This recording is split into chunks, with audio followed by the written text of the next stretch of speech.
नारायण नारायण श्रीमन्नारायण नारायण नारायण। जय हो।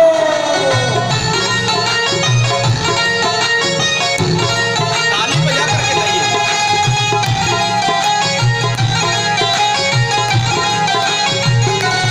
हरि बोल।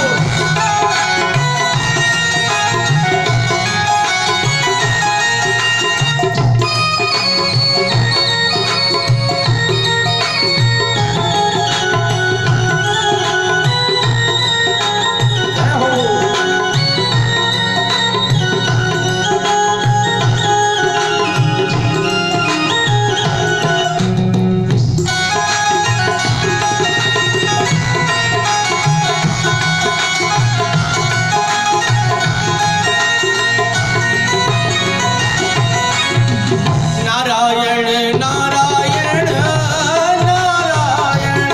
श्रीमन्नारायण नारायण नारायण।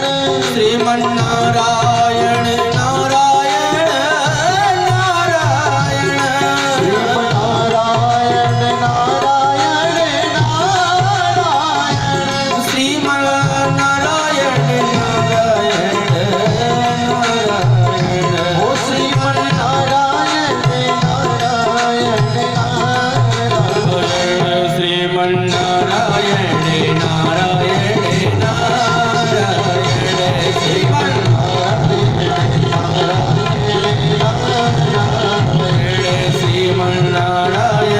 नारायण श्रीमन्नारायण नारायण नारायण। भजमन्नारायण नारायण नारायण नारायण नारायण नारायण। श्रीमन्नारायण नारायण नारायण नारायण नारायण। बोलो नारायण भगवान की जय हो। और जैसे ही मैं पहुंचा जा करके भगवान नारायण का बड़ा ही ध्यान किया, भजन किया, तब जाकर के प्रभु ने और एक पल मुझे दर्शन दिया। और भगवान की ऐसी महती कृपा कि देवदत्तामिमां वीणा स्वर ब्रह्म विभूषिता। भगवान नारायण ने मुझे ए देवदत्त नाम की वीणा प्रदान करी। और देखो, मैं आज आपके सामने नारद, इसलिए आप भी सब संभव है प्रभु, सब कुछ कर सकते हैं। तो चतुश्लोकी भागवत जैसे ही उन्होंने भी प्रदान कर दी। और जैसे ही चतुश्लोकी भागवत को इन्होंने देखा और आनंद के साथ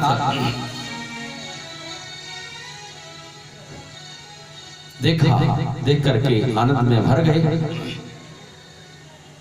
तब जाकर के इन्होंने मन में सोचा क्यों ना मैं भी भागवत की, और 4 श्लोकों से महाराज, और इन्होंने 18,000 श्लोक बनाकर तैयार कर दिए।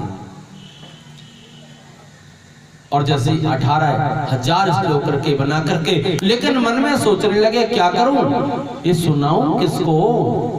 कोई हम कविता बना करके तैयार तो कर सकते हैं, पर जब तक सामने वाला कोई सुनने वाला न हो तब तक हमें आनंद नहीं आ सकता। उसके सुनाने का और कहने का मायने क्या है, तात्पर्य क्या है, क्या करें। तब देखा क्या करें, लेकिन मन में आया ओहो संसार में कोई दूसरा तो है नहीं, किसको सुनाए। इस मन में सोचने लगे कहीं दुर्वासा जी को सुना दे। मन में सोचा ना, हे परमात्मा इतने क्रोधी महात्मा कैसे सुन सकते हैं। विश्वामित्र जी को सुना दे, बोले ना, एक मेनका नाम की अप्सरा आई और चुटकी में जीत करके ले गई, नहीं सुना सकता। अनेक प्रकार से कहीं किसी में कोई कमी है, किसी में कोई कमी है, मन में सोचने लगे ना, हृदय से आवाज। अच्छा एक बात बताऊं, जब हमें किसी बात का अगर उपाय न सूझे तब हमें क्या करना चाहिए? बोले अपने हृदय से ही, अपनी अंतरात्मा में ही डूब जाना चाहिए, तब आवाज आएगी। इनके हृदय से भी आवाज आई, अरे व्यासी महाराज इधर उधर क्यों भटकते हो, तुम्हारा ही बेटा और आपका ही अपना बेटा है, वो निराकार ब्रह्म की समाधि में लीन है, क्यों ना उसी को भागवत सुनाओ। मन में सोचा अगर उसको सुनाने लगा, उसने काम क्रोध लोभ मोह को जीता है, इसकी बात की मैं तो संतुष्टि कर सकता हूँ, पर ये संसार नहीं करेगा ना। संसार को मालूम नहीं है क्या करे। तब जाकर के एक फिर मन में सोच लेगा, निराकार का ब्रह्म की समाधि में साकार ब्रह्म की उपासना कैसे कर सकता है? नहीं सोचा क्यों ना हो सकता है। आप उसके मन से ही वार्तालाप कर रहे हैं। एक शिष्य को बुलाया, आओ बेटा, और शिष्य जैसे ही आए और आकर के उसको एक सुंदर सा बता दिया, बरहा पीड़ो नट बरबप कर्णयो कर्णिकारम विप्रदवासा कनक कपिशु वैजयंती चमा रंधान रेणुरधर सुधया पूरयन् गोप वृंदारण्यं सुपदकमरवणं प्राविशद गीतकी। कितना सुंदर परब्रह्म परमात्मा है।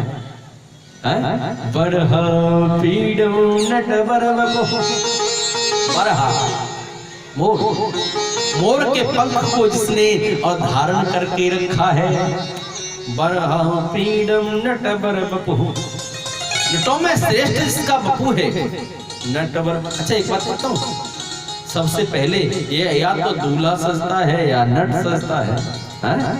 और भगवान सदैव और सज के तैयार रहते हैं, दूल्हे की तरह सदैव तैयार खड़े रहते हैं। हमारे वृंदावन में जाकर देखा आपने लाला बांके बिहारी, आहा कितनी सुंदर सजावट होती है, आनंद में भर जाता है। ऐसे परब्रह्म परमात्मा कर्णयो कर्णिकारम। महाराज कर्णयो हो कर्णिकारम, एक कनेर के फूल अपने दोनों कानों में और शोभा पा रहे हैं। वैजयंती, इन्होंने माला को धारण करके रखा है। ऐसे परब्रह्म परमात्मा है। मन में सोचा सुंदर तो बहुत है, पर अच्छा ये जरूरी नहीं है कि जो सुंदर हो उसका मन भी सुंदर हो, ये कोई जरूरी है ना। सुखदेव जी ने मन में सोच लिया ये बिल्कुल जरूरी नहीं है, जो सुंदर होगा उसका मन भी सुंदर होगा। तब क्या करें? देखा अच्छा तो समाधि में फिर बैठ गए। दूसरा जाकर के पूछा व्यास जी ने, महाराज क्या हो गया? जागा? बोले हाँ महाराज समाधि तो टूटी। उन्होंने कहा और सुनाओ, पर मुझे तो इतना ही आता था। व्यास जी महाराज को विश्वास हो गया, दूसरे शिष्य को तैयार किया और सुना पहुंचा दिया। बोले जाओ जाकर के कह दो। क्या? अहो बकियो स्तन काल कूट जिघांसय पाययदप्यसारी लेवे गतिं धातृचितां ततोऽन्यं कं वा दयालो शरणं